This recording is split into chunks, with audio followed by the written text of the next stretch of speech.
Here with head coach Bobby Barbier, the Demon baseball team returning home for a 5-game homestand. And coach, as much as we talk about how much road series and road trips bond a team, it's always good to come back home. Always good to be home. Good to be in front of our fans, in front of the cooking club, and the kind of the atmosphere that we've created here and the fans have created here.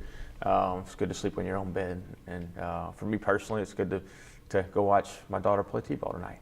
So all those things are good when coming home. Is there a cooking club at the t-ball game? Not yet. We can work on it. We'll talk to Justin and James, see if we can get one started. Well, if anyone can do it, it's the Rhodes brothers. That's right. Well, let's get a little serious now and talk about baseball. Tough weekend this weekend, but as you said time and again, this team is a very resilient unit. It knows how to fight back, and unfortunately, after Sunday, it's going to have to do that again. Yeah, tough weekend. I thought Friday night we didn't play well. I thought we had two pitchers that threw the ball extremely well.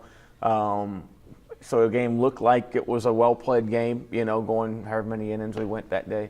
But we didn't play well. We didn't execute our plan. And Coach Dugas challenged the hitters a little bit. And I thought they came out on Saturday and they responded. They responded to the call. And then Sunday, I think we had some bad fortune, to be honest with you. I think we stung some balls in those first two innings. Probably as many, it's just the way our game goes. We probably had as many good at-bats in the first two innings on Sunday as we had on Saturday. And just the wind's blowing the other way, the conditions, whatever, hit some balls right at them. They make a great play, and things that happen sometimes. And we didn't string together as many at-bats late in the game, and, I thought they had some good fortune. So that's the game sometimes. That's the way it's going to work. Usually it works that way at home for whatever reason. So hopefully we'll get the fortune back on our side this week. I think when you talk about defense, and we talked about kind of the miscues and how they hurt you, but I think something that gets lost sometimes is the job Tyler Smith has done in right field. He went back in the first inning yesterday and took away at least a double, if not a home run, from our vantage point. Mm-hmm. He's done that all year. His defense it seems to have come a long way, and really in a year where he's kind of been up and down at the plate, that's been a consistent. Yeah, he's a great defender. I mean, he's a center fielder playing right field for us, which we get that luxury with Quan. But that's why those guys that can do multiple things play for a long time, because when they're not swinging the bat, which every hitter, Derek Jeter went 180 at bats hitting 170 one year. Every hitter is going to go through it. But when you can do other things to help the team win, when you can play defense, when you can run the bases correctly, when you can be a good teammate to your teammates, when you can do those things to help your team win, it shows up every day. And that's why you try and get players that can do multiple things to help you win.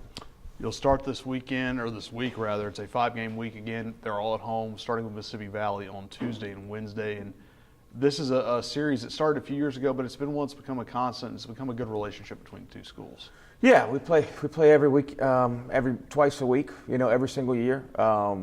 Those guys come in and it's a good series. It's something that I hope they enjoy playing. I know we enjoy playing them every single year, and it allows us to get a day off, on Monday and just get back to work, and get back to that. Don't be overcome by losing 2 games. Don't be overcome by where we are in the standings or where we are in our record and all those things. It's about competing on Tuesday. That's what it's all about. It's about having a good batting practice. It's about having, competing in that first at bat with that first pitch and really buying into that for Tuesday's game. I'm probably focusing on what you do, because if you look at Valley on the whole, it's been a rough year for them. But they're 9-9 in their conference. They're starting to, maybe a little bit like Lamar, figure it out. Yeah, we saw, not a week ago what happens to a team that's got a bad record. Records in baseball don't mean a whole lot. A team can play well any day, and we've seen Lamar reel off 7 out of 8 games, in that stretch. So, I fully expect him to come and playing well. When you look ahead to the weekend, it's going to be a kind of a not really a special weekend. I hate to use that word when we talk about what we're going to talk about, but it's Fort Cancer Weekend. It's a chance to really reach out and help people in this community. I know it's something that, from a philanthropic standpoint, is something that's close to your heart. Yeah, it's for anyone that, everybody is affected by cancer in some form or another. If not personally themselves, immediate family members, or extended family members, or teammates, and we've got kids with parents that are affected by this terrible disease. So it's good to bring awareness, and it's good to always know that our dollars that we donate to this cause is going towards something It's going towards something that's personal to everyone. You know, that whether it's cure, it's comfortable, whatever it is, it's going towards something that can really help out. So hopefully this weekend will bring some awareness to that, and we'll raise some money. Well, you look toward the baseball side of this weekend, and it's somewhat of a unique situation. A year ago, we were talking about going down to Houston Baptist for the first time.